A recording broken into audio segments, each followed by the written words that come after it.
Hello students, welcome to Manifested e-learning platform. My name is Wilson Andove, your literature teacher.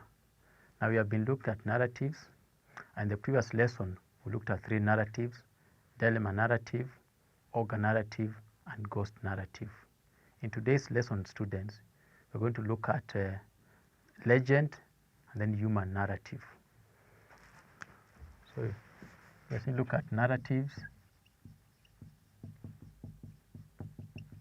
We're going to look at 2 stories. One,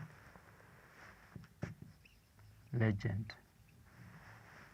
Now, the word legend means someone who has done something great for the society. A legend is someone that is celebrated, is someone who has done something good for the benefit of the society, not for himself or herself. We call that person a legend. So a legend is a story about a character who has done something great for the society.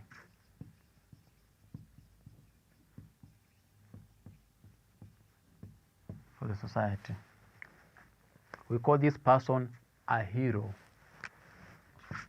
A hero if the person is male, or heroine if the person is female. Legends, there are people who are seen as having superhuman power. So they normally have superhuman power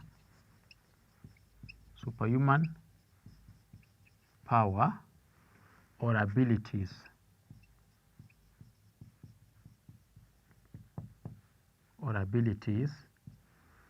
And most of those characters actually are also mysterious. So they're also mysterious.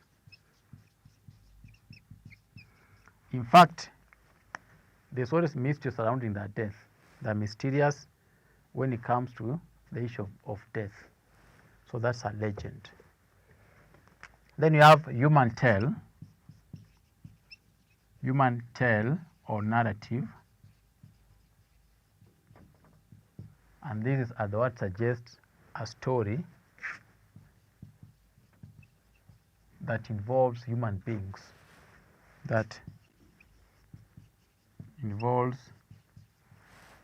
Involves human beings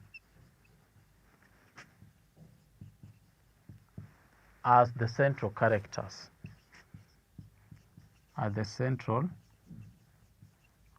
or key characters.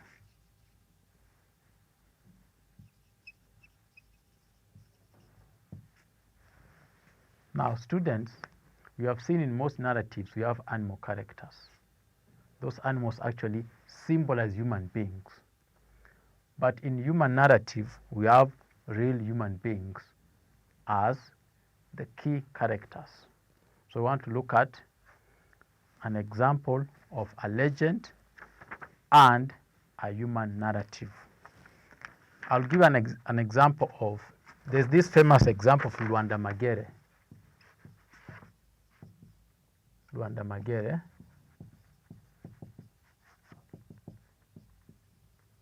This is a legend from the Luo community.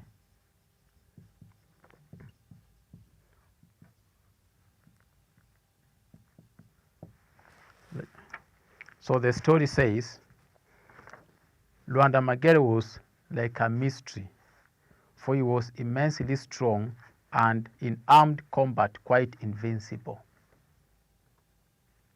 It means unbeatable. Thus he was a hero among his people. Often under cover of the night, the Lango made cattle raids into the Luo territory. But whenever Luanda Magere appeared, they suffered heavy losses, and those able to escape alive showed a clean pair of heels. Then, after Magere had won countless battles against the Lango, the elders from the Lango community assembled to discuss ways of ending the glorious career of this all-conquering hero. How best can we destroy him? They asked themselves. How is it that Magere seems to have a body of stone, when like the rest of us, he has a wife and children? Surely he has blood somewhere. And you should remember, students, that it says that in that story, whenever someone would try to spear Luanda Magere, the spear actually would bend, could not penetrate his body, because his body was made of stone. So they debated the problem at length until they decided to give Luanda Magere a Lango girl who might discover the secret of his strength. And so word went round that the most beautiful girl known among the Lango should be found and sent to the elders' assembly. A girl was found, a lovely maiden who was very brown. No other girl could match her for grace and beauty. And this girl was given to Luanda Magere. And Luanda Magere, we are told, fell in love with her at once. Magere's first wife, when he saw what had happened, she was not happy with it. She called her husband and said, I don't like you marrying this daughter of the Lango. Why didn't you find a beautiful girl from the Luo community instead of this outsider who has been sent to spy on you? Magere refused to listen to her, saying, women, you are just being jealous. And so it said, Magere lived happily with his new wife. Time went by, and though she went to report to her people moon after moon, she had no news for them.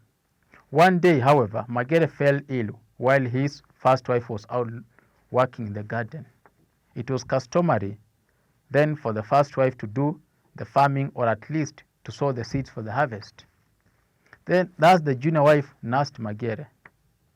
Next day's illness was worse, and in the late morning, when the sun reached its height and people in the gardens had to leave their work to shelter from its heat, Magere told his wife to bring a blade and cut his body with it. Then rub some potent ash into the wounds. The medicine was made from burnt herbs which had been stuffed into dried sealed reeds. He had stored it in a skin bag in his own room. Magere asked his young wife to make the incision. She replied, husband, why do you demand the impossible? I think a thin blade cannot cut through rock, and you are a rock. Then Magere pointed to his shadow. Cut there, he ordered. Now she went half-heartedly to Magere's shadow, and with the blade cut the pan of his shadow cast by his forehead. In the same way, she made other 3 cuts on the cheeks and then applied the medicine. As she watched the blade sink into the shadow, it seemed to her that it was sinking to the earth. She was astonished, therefore, to look up to see blood trickling from the rock. The deeper the blade sank, the more blood flowed out. She knew now that Magere's strength lay in his shadow and not in his body. Her treacherous heart was warmed up by all.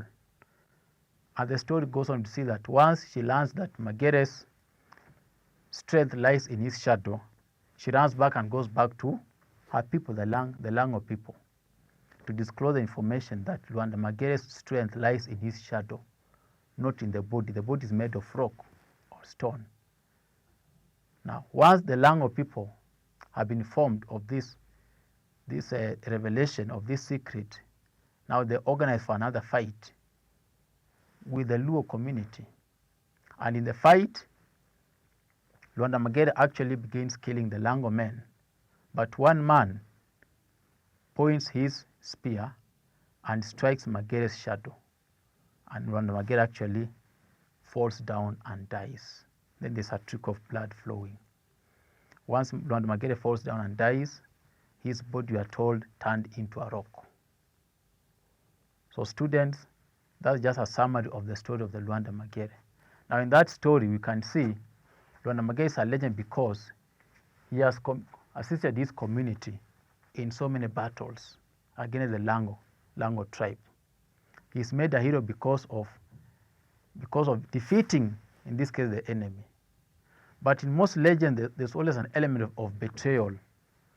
There's betrayal. Luanda Magere is betrayed by his younger wife. Though he had been warned by his older wife, his first wife, that this lady that you have married is out to spy on you. But because of his arrogance, because of his pride, he could not listen to his first wife. And that led to his downfall. We normally say pride comes before a what? A fall. So, and look at his death. Once he dies, we are told his body turned into a rock. So there's mystery in his death. There's mystery in his death because his body turns into a rock. So students, that's an example of a legend, the famous Luanda Magere legend. And I want to encourage you to go and read that story. It's a very common story. It's a very long one. Please go and read it and read other legends. Next narrative is the human narrative. Human narrative, as I said, is about human beings being the central characters in the story. So I want to give you an example of a human narrative called The Cruel Stepmother.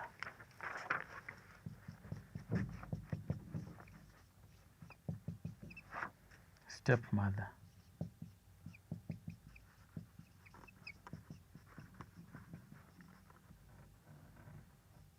The Cruel Stepmother. So the story says, once upon a time, there was a man and his wife who had a baby girl. Unfortunately, the wife died, and so the man married again. He got another woman. He got another girl with the second wife. The two girls became extremely close, so close that whenever the mother sent one on an errand, the other was sure to accompany her. The mother, however, did not like the child of the deceased. Deceased means now the dead first wife. She could always show her dislike by denying her certain favors. Her feelings became so bad that she decided to get rid of the girl. To do this, she dug a hole in her bedroom on a day when the husband was absent, and covered the hole with a cow's hide. She then called her daughter and sent her to the house of a friend some kilometers away. As usual, the two girls wanted to go together, but the woman refused, giving the excuse that she wanted to send the other girl somewhere else. After the departure of her daughter, she called the other girl and sent her for a snuff box in the bedroom. Unaware of what lay ahead, the girl eagerly rushed into the room, only to fall into a hole. The mother was quickly filled the hole with soil, completely disregarding the girl's screams for help. When the daughter came back, she merely assumed that the absence of her dear companion was justified. After hours of waiting, she, however, became impatient and questioned the mother. "Where is my sister?" she asked. "But she followed you. As soon as she did what I wanted, she ran after you. Now stop bothering me," the mother retorted. Time passed, and the now anxious girl went round calling out the names of the other one, but all in vain. "Alas," she cried, "the whole night and the next day refused to touch any food." The father helped in the search, but to no avail. After 3 days, the girl still cried and called the other one. She then heard a weak, very weak voice responding to in a song. Malia, Malia, Malia, Malia, and your mother is the wise one. Eee, Malia, eee, Malia. She dug a grave, eee, Malia, for interring me. Eee, Malia. Interring means for burying me. Eee, Malia. The girl dashed towards the direction of the voice, repeated her cries, and again got the same response. She came to the conclusion that whoever was responding was definitely underground somewhere in the house. Immediately, the father came that day. Before the arrival of the mother, she told him what had happened. After hearing the song, the father dug up the place and pulled out an extremely weak and disfigured daughter. All three wailed and wailed. Eventually, the father gave her a mixture of blood from a goat and milk to drink, after which she vomited all the soil she had eaten. He gave her some of the mixture, after which he hid her. When the wife eventually came back, the man did not let her get into the house, but sent her for a cow in a far-off place. He explained his action by telling her that he had decided to host a feast for relatives, including his in-laws. In the meantime, he sent for all of them. When the woman came back with the cow, she found everyone waiting for her. Uneasy now, she sat down in the place she was shown by her husband. He then stood up and, after welcoming all, reminded them of the lost daughter. He then called upon the wife to explain the circumstances leading to the sad episode. She hauntingly repeated the now commonly known story that she had sent the girl somewhere after her sister had been sent. That was the story that she had told everyone. When she sat down, the husband told this woman's daughter to repeat her earlier wails, after which all heard the response from the dead girl. Now the girl was underground. Malia, Malia, Malia, Malia, and your mother is the wise one. Eee, Malia, and your mother is the wise one. Eee, Malia. She dug a grave. Eee, Malia, for interring me in. Eee, Malia. All were surprised to hear the words of the other girl's song, and at that moment the woman became paralyzed by shock. The husband then explained the truth of the matter and told his in-laws to take their daughter with them. They said that if that was what she had done to the girl, they wouldn't have such a monster in the house. The woman was disowned by all and chased away. So that's the end of the story. And in this story, we see human beings actually as characters. There's a father, there's a family. There's this father who had the first wife, and he had a daughter with the first wife. The first wife unfortunately died. He married again and got one daughter with the second wife. Now the second wife now becomes the stepmother to the daughter of the first wife. Now this stepmother becomes jealous and dislikes this girl or the first wife, to a point that she plans to get rid of her by killing her. So she sends her own daughter on an errand, faraway errand, and she had actually dug a hole in her bedroom and covered it with a goat skin. So she sent this stepdaughter to the bedroom, and this girl unknowingly falls into the hole. Now the mother quickly covers the hole with soil. She buries this girl. Now when the sister comes back, she asks the mother, "Where is my other sister?" The mother rebukes her and tells her that your sister followed you. I'd also sent her. Don't ask me any other questions. It's later discovered that the girl was actually buried in the bedroom, and this is discovered by the other sister. So you can see in this story, you're having characters. You're having human beings as the characters, and you can see at the end of the story, the stepmother now is punished by being disowned by the husband, and she's sent away from her marriage. So students, that's an example of a human narrative. The point is a story that has human beings as the central character. Students, we have been discussing narratives, and now I want to give a general summary of this whole topic of narratives. We began by saying that a narrative is an account of human life, can either be factual or fictional. And we have discussed the various types of narratives. I want to remind you these types of narratives. 1, myth. 2, etiology or explanatory. 3, fable. 4, trickster.